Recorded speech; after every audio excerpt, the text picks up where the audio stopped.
Faites la connaissance de Diana. Diana a 34 ans. Elle a un bon poste dans les ressources humaines, un appartement correct et gagne 67 000 $ par an. À première vue, tout semble aller bien pour elle. Elle met un peu d'argent dans son 401K, elle ne dépense pas excessivement en vêtements, elle prépare ses repas le dimanche. Selon la plupart des critères, elle est responsable. Mais chaque fois qu'elle obtient une augmentation, elle n'a pas l'impression d'avancer. Elle se sent simplement un peu moins en retard. Pourquoi? Parce que Diana porte une dette de carte de crédit de 23 400 $, répartie sur 3 cartes. Il lui reste également 28 000 $ de prêts étudiants qu'elle rembourse depuis 2015, ainsi qu'un crédit auto qu'elle pensait régler rapidement, mais ce n'est toujours pas le cas. Diana n'est pas négligente, elle fait un budget, elle suit ses dépenses, mais depuis environ 6 ans, elle n'arrive pas à répondre clairement à une question essentielle.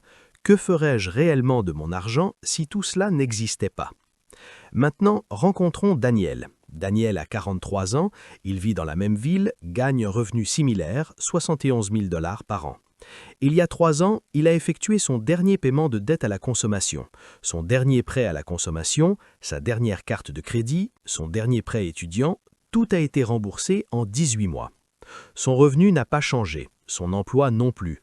Pourtant, dans les 12 mois qui ont suivi ce dernier paiement, il a investi plus que pendant les 8 années précédentes réunies. Non pas parce qu'il gagnait davantage, mais parce que les chiffres lui laissaient enfin de la place pour avancer. Aujourd'hui, nous allons suivre ces deux trajectoires. Ce que fait réellement l'argent de Diana en ce moment, ce que celui de Daniel a commencé à faire dès que son dernier compte a été soldé, et à quoi ressemble précisément l'écart entre les deux une fois composé sur 10 et 20 ans. Parce que le monde des finances personnelles passe beaucoup de temps à expliquer comment rembourser ses dettes. Mais presque personne ne montre le tableau complet, ce qui se passe ensuite avec votre flux de trésorerie, votre capacité d'investissement et votre trajectoire financière réelle. C'est exactement ce que nous allons voir. Commençons par les chiffres de Diana, car la plupart des gens dans sa situation sous-estiment fortement le coût réel de leurs dettes. À première vue, ses paiements mensuels ressemblent ainsi. Carte de crédit, elle paie 520 $ par mois pour ses 3 cartes. Cela semble responsable, jusqu'à ce que l'on réalise qu'avec un taux moyen de 22%, environ 380 $ de ces 520 ne sont que des intérêts. Elle paie 380 $ chaque mois simplement pour ne pas reculer. Ses prêts étudiants lui coûtent 310 $ par mois à un taux de 6,5%. Son crédit auto représente 387 $ par mois. Total des paiements mensuels de dette, 1 217 $. Cela signifie que 1 217 $ quittent chaque mois son budget sans pouvoir être utilisés ailleurs. Impossible de les investir, impossible de construire quoi que ce soit avec. Cet argent disparaît, tout simplement. Voici maintenant un calcul que Diana n'a probablement jamais fait.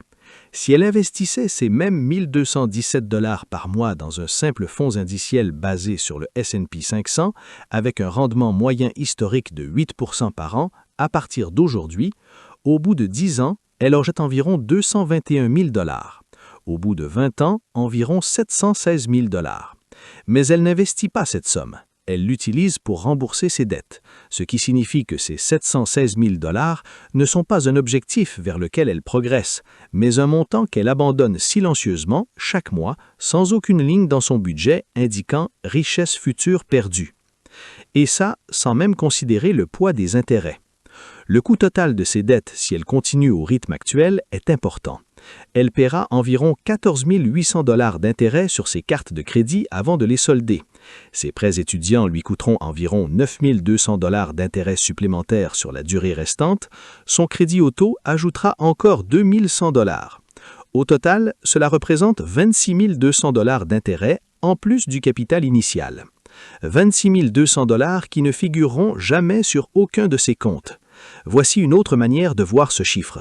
26 200 $, c'est l'équivalent de 3 années complètes de contribution à un Roth IRA. C'est un complément pour un apport immobilier, c'est un capital de départ pour presque n'importe quelle petite entreprise que vous pourriez vouloir lancer. Ce n'est pas insignifiant, c'est simplement de l'argent qui a disparu avant même d'avoir la possibilité de devenir quelque chose. C'est cela que nous devrions appeler la taxe de la dette, et non le taux d'intérêt.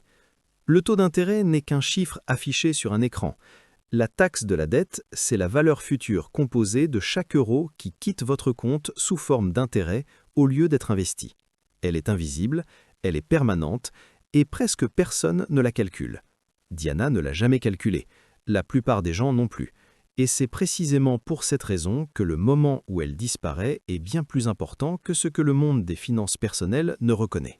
Revenons maintenant à Daniel, plus précisément aux 18 mois qui ont précédé son dernier paiement. Au sommet de son endettement, Daniel devait 41 000 $ de dette à la consommation, carte de crédit, prêt étudiant et crédit auto, à peu près comme Diana.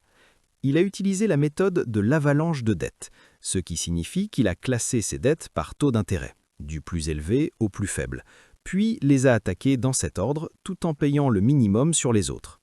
Les cartes de crédit en premier, car elles le saignaient avec un taux de 24%, ensuite les prêts étudiants, puis le crédit auto en dernier. La méthode de l'avalanche gagne presque toujours sur le plan mathématique. Une étude de 2016 publiée dans le Journal of Marketing Research a confirmé ce que les chiffres montrent déjà. Rembourser d'abord les dettes aux taux les plus élevés minimise le montant total d'intérêts payés. Dans le cas de Daniel, cela lui a permis d'économiser environ 4 300 $ d'intérêts par rapport à une stratégie consistant à rembourser d'abord les plus petits soldes. Mais voici ce qui s'est passé au moment où chaque compte a été clôturé.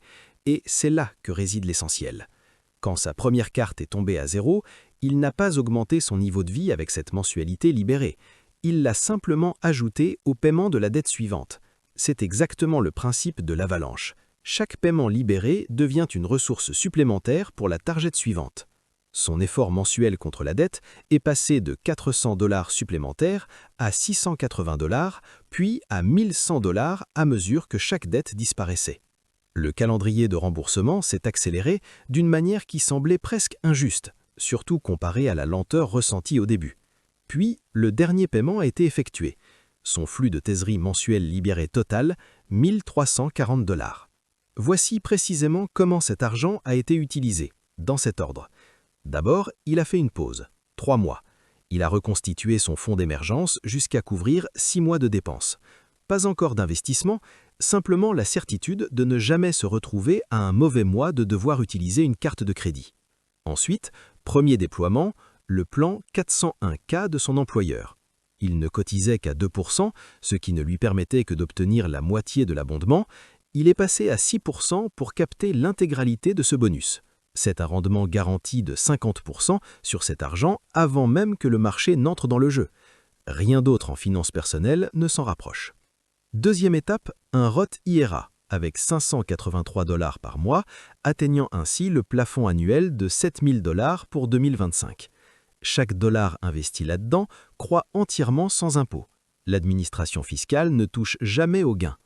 Troisième étape, tout le reste a été dirigé vers un compte d'investissement taxable, des fonds indiciels à bas coût avec des investissements automatisés, une stratégie qu'il avait déjà essayé de mettre en place 3 fois auparavant, sans succès, car l'argent repartait systématiquement dans le remboursement des dettes. Montant total investi chaque mois après répartition, 1 100 $. Pas la totalité des 1 340 $, car une partie a été utilisée pour compléter le fonds d'émergence et pour un ajustement de style de vie modéré qu'il avait réellement mérité. Mais 1 100 $ investis chaque mois, de manière constante, à un rendement de 8% par an, au bout de 10 ans, 211 000 $. Au bout de 20 ans, 651 000 $. Daniel n'a pas été promu. Il n'a pas reçu d'héritage, il n'a pas lancé d'entreprise, il n'a pas sélectionné des actions individuelles et il n'a rien fait de particulièrement sophistiqué. Il a simplement fermé le dernier compte. Et l'intérêt composé qui jouait contre lui pendant des années sous forme de taux d'intérêt a changé de camp et a commencé à travailler en sa faveur. Voici maintenant ce que les tableurs Excel ne montrent pas. Une étude de 2019, publiée dans le Proceedings of National Sciences, a suivi des individus avant et après l'élimination complète de leurs dettes. Non pas une réduction, mais une élimination totale. Le niveau d'anxiété est passé de 78% des participants présentant des symptômes cliniques à 53%. Une baisse de 25 points de pourcentage simplement liée à la disparition des dettes. Mais encore plus important pour nous, les performances cognitives se sont améliorées. Les individus prenaient de meilleures décisions financières, de manière mesurable, après avoir éliminé leurs dettes. Il devenait moins impulsif et moins enclin à privilégier le court terme au détriment du long terme. Le cerveau ne perçoit pas la dette comme un simple chiffre, il l'aperçoit comme une menace permanente.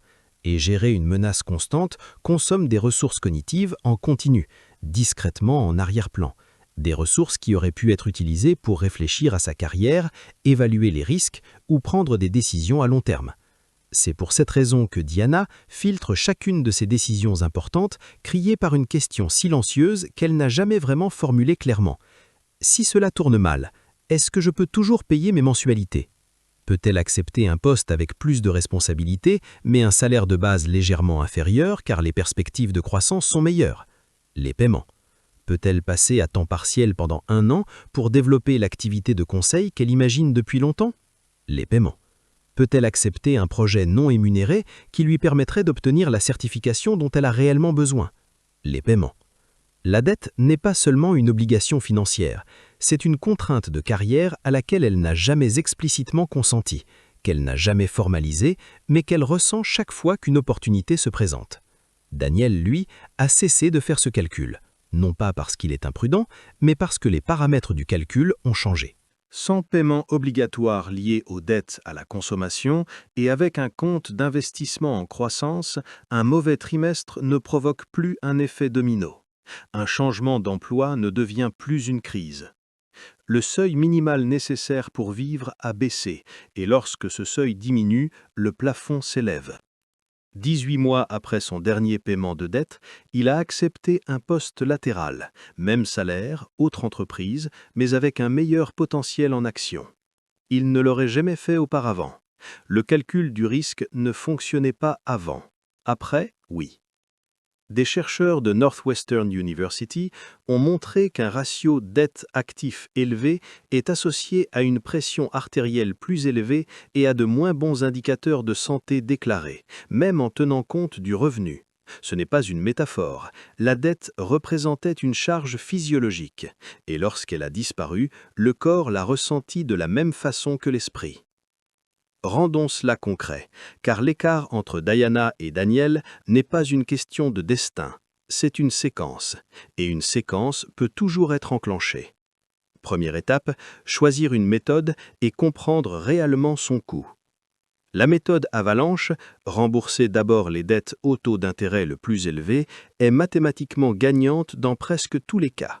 Sur une dette totale de 50 000 $ avec différents taux, cette méthode permet généralement d'économiser entre 3 000 et 6 000 $ d'intérêt par rapport à la méthode boule de neige. Si vous avez des dettes de carte de crédit à taux élevé, l'avalanche n'est pas une préférence, c'est la réponse mathématiquement correcte. La méthode boule de neige, rembourser d'abord les plus petits soldes, fonctionne mieux psychologiquement pour certaines personnes. Et l'étude de 2019 de PNAS que nous avons mentionnée le confirme. Pour le cerveau, fermer des comptes a plus d'impact que le montant total économisé. Si vous avez essayé l'avalanche sans succès, la boule de neige n'est pas un échec, c'est simplement un autre outil. La meilleure méthode est celle que vous allez réellement mener jusqu'au bout. Deuxième étape, trouver le paiement supplémentaire. Les effets de l'accélération sont impressionnants, dans le bon sens. Sur les 23 400 $ de dette de carte de crédit de Diana à 22%, payer uniquement le minimum signifie environ 9 ans de remboursement et 21 000 $ d'intérêt. Ajouter seulement 200 $ par mois réduit la durée à environ 3 ans et permet d'économiser 15 000 $ d'intérêt. 200 $ par mois. C'est la différence entre payer une taxe de 21 000 $ sur son propre argent et une de 6 000 $. Trouver ces 200 $. Troisième étape, savoir exactement quoi faire le jour où le dernier paiement est effectué. C'est ici que la plupart des gens perdent le bénéfice de la capitalisation. Le paiement disparaît et en 6 mois, l'argent se transforme discrètement en repas à emporter plus fréquents et en abonnements améliorés. Le flux de trésorerie libéré doit avoir une destination avant que la dette ne soit clôturée, non pas après. La séquence est la suivante. D'abord, reconstruire le fonds d'émergence. 6 mois de dépenses en épargne liquide avant d'investir le moindre euro dans quelque chose d'ambitieux. Ensuite, capturez l'intégralité de l'abondement du 401K, car c'est un rendement garanti de 50 à 100% et rien ne peut rivaliser. Puis, maximisez le Roth IRA, 7 000 $ en 2025, avec une croissance totalement exonérée d'impôts à vie. Ensuite, atteindre le plafond du 401K, 23 500 $ en 2025. Enfin, investir le reste dans un compte taxable avec des fonds indiciels à bas coût. Si vous redirigez 1 000 $ par mois selon cette séquence à un rendement de 8%, vous obtenez environ 183 000 $ en 10 ans et 593 000 $ en 20 ans. Vous n'aviez pas besoin de coup de chance. Vous aviez besoin que les paiements cessent et que la redirection soit intentionnelle. Diana et Daniel gagnent presque le même revenu. Ils vivent dans la même ville. Ils ne sont pas différents d'une manière visible à la surface. Mais Diana construit un chiffre qu'elle ne voit pas encore. La valeur future composée de chaque dollar qui quitte son compte aujourd'hui en intérêt. Daniel construit un autre type de chiffre. Celui qui apparaît sur un solde de compte. Celui qui change les décisions qui s'offrent à vous. L'écart entre Diana et Daniel n'est pas le revenu. Ce n'est pas l'intelligence, ce n'est pas la chance, c'est la présence ou l'absence de 1 200 $ par mois qui ont une autre destination que de financer le passé. Voici la réalité de cet écart. Il commence petit. La première année, Diana et Daniel semblent presque identiques de l'extérieur. Au bout de 10 ans, Daniel possède environ 200 000 $ que Diana n'a pas. Au bout de 20 ans, cet écart dépasse un demi-million. Et cet écart ne croît pas linéairement, il s'accélère, car c'est comme ça que fonctionne la capitalisation lorsqu'on lui laisse enfin de l'espace. Diana y arrivera, elle est rigoureuse, elle suit ses finances, mais elle n'a pas encore calculé le vrai chiffre, pas le solde, le coût du solde, pas ce qu'elle doit, ce à quoi elle renonce. Si vous vous reconnaissez comme Diana, faites ce calcul complet, pas seulement le taux d'intérêt, la valeur future composée de chaque euro qui quitte aujourd'hui votre compte en intérêt. Regardez ce chiffre une fois, vraiment, regardez-le. Car ceux qui réduisent cet écart le plus rapidement ne sont pas ceux qui gagnent le plus, ce sont ceux qui ont compris ce que leur coûtait réellement de rester endettés et qui ont décidé que ce chiffre n'était plus acceptable.